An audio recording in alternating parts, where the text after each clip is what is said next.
ఇటువంటి ఆందోళన కార్యక్రమంలో పెద్ద ఎత్తున ఆనాడు మనమందరం కోరి కొట్లాడి తెచ్చుకున్న తెలంగాణ రాష్ట్రంలో మీరందరూ పెద్ద ఎత్తున సమ్మె చేస్తే కూడా ఆ సమ్మెను ఉక్కుపాదంతో అనగదొక్కి మీకు స్వేచ్ఛ అనేదే లేకుండా భావ స్వేచ్ఛ అనేదే లేకుండా చేసినటువంటి గత ప్రభుత్వ టీఆర్ఎస్ పాలనను చూసాం. ఈరోజు పట్టుమని 90 రోజులు కూడా పూర్తి కాలేదు. కేవలం అతి కొద్ది సమయంలోనే ఇవాళ ఆర్టీసీ బస్సు కొత్త బస్సులతో ఆర్టీసీ తిరుగుతూ ఉంది. తిరగటమే కాదు, గతంలో ఇక్కడే డాక్టర్ బాబాసాహెబ్ అంబేద్కర్ గారి సాక్షిగా 100 బస్సుల్ని ప్రారంభోత్సవం చేసుకున్నాం, కొత్త బస్సుల్ని. మళ్ళీ తిరిగి ఈరోజు ఎలక్ట్రిక్ బస్సులు 25 బస్సులు ఈరోజు నాన్ ఏసీ బస్సుల్ని ఈరోజు కొత్త ప్రారంభోత్సవం చేసుకుంటున్నాం. ఆర్టీసీ నష్టాల్లో ఉన్నటువంటి ఆర్టీసీ ఇవాళ ఆపరేషనల్ ప్రాఫిట్లోకి వచ్చి భవిష్యత్తులో పూర్తి లాభాల్లోకి వచ్చేటువంటి క్రమంలో అడుగులు ముందుకేస్తూ ఉంది. నిజంగా ఇది తెలంగాణ రాష్ట్ర ప్రభుత్వానికే కాదు, తెలంగాణ ప్రజలకు కూడా గర్వకారణంగా నేను భావిస్తూ ఉన్నాను. ఈ రాష్ట్రంలో రెండు ప్రభుత్వ రంగ సంస్థలు, ఒకటి సింగరేణి ప్రభుత్వ రంగ సంస్థ, అది కూడా దాదాపు 45,000 మంది ఉద్యోగస్తులతో ప్రభుత్వ రంగ సంస్థగా ఉంది.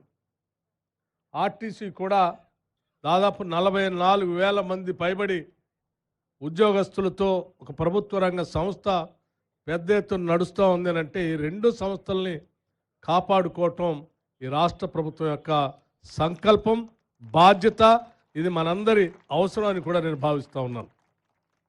పెద్ద ఎత్తున దాదాపు 1,00,000 మందికి ఉద్యోగ అవకాశాలు కల్పిస్తూ కొన్ని లక్షల మందికి రవాణాని సౌకర్యాలు కల్పిస్తూ ముందు తీసుకుని పోతున్నటువంటి ఆర్టీసీ ఈ తెలంగాణ రాష్ట్రానికి ఒక తలమానికం లాంటిదిగా భావిస్తూ ఆర్టీసీని అమ్మనీయం, ఆర్టీసీ ఆస్తులు అమ్మనీయం, ఆర్టీసీని నష్టాల్లో ఉండనీయం, ఆర్టీసీని ఉరుకులు పరుగులు పెట్టిస్తూ ప్రజలకి సేవ చేసే కార్యక్రమంలో భాగంగా కావాల్సినటువంటి ఆర్థికపరమైన సహాయ సహకారాలు ఎప్పుడూ అందిస్తూనే ఉంటాం. ఆర్టీసీలో పనిచేసే ప్రతి బిడ్డ ఈ తెలంగాణ బిడ్డనే. ఆ పనిచేసే ప్రతి బిడ్డకు సంబంధించిన కుటుంబం చల్లగా ఉండాలని, ఆర్టీసీలో ఉద్యోగం చేస్తున్నామన్నటువంటి భరోసాతో తన కుటుంబ సభ్యులు కూడా బతకాలని చెప్పి, ధైర్యంగా ఉండాలని చెప్పి ఈ రాష్ట్ర ప్రభుత్వం ఆలోచన చేస్తుంది అని చెప్పడానికి ఈ 90 రోజుల్లో అనేక ఉదాహరణలు నేను చెప్పగలం.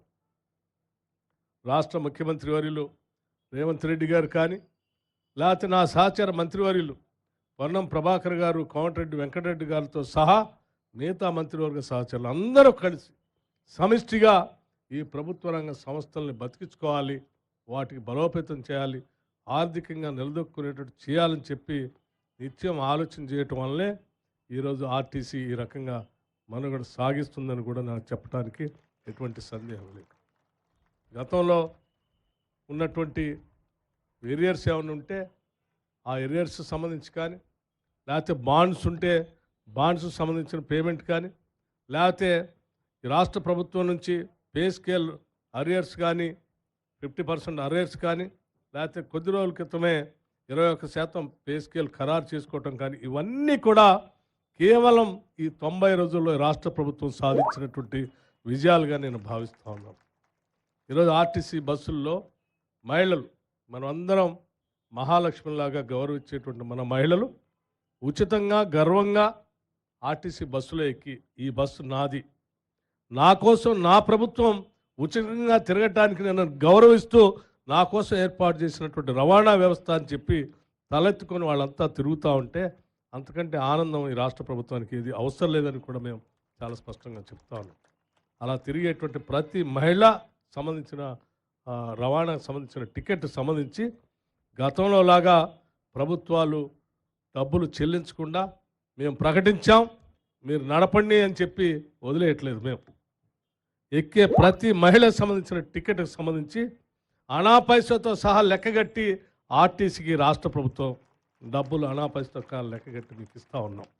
అలా ఇవ్వబట్టే ఈరోజు ఆర్టీసీ బస్సులన్నీ నిండుగా వెళ్తూ ఉన్నాయి, ఫుల్ అవుతూ ఉన్నాయి, ఎక్కడ తిరిగినా కానీ కళకళలాడుతూ ఉన్నాయి.